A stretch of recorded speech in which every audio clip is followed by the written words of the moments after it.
So we do have the 3 Yanma and the 3 Yanmega EX. It does have the ability Buzzing Boost, which is a really good ability. Once during your turn, when you move this Pokemon from the bench into the active, you can search out your deck for 3 grass energies and attach them to this Pokemon.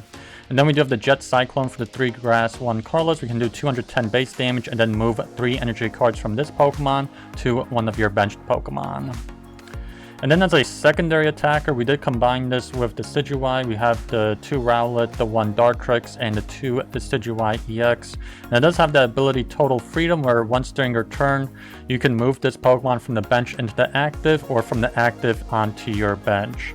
And then we do have that Hunting Arrow we have for the 1 grass, 1 colorless. We can do 130 base damage and also do 30 damage to one of your opponent's benched Pokemon. So really good for sniping that Bidoof and knocking it out for that 30 damage.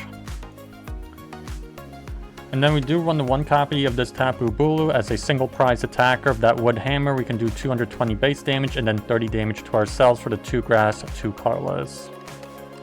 And then lastly, for our draw engine, we have a 3-3 line of Dunsparce and the Dunsparce. With the ability Runaway Draw, once during your turn, you can draw 3 cards and then shuffle this Pokemon and all attached cards back into your deck.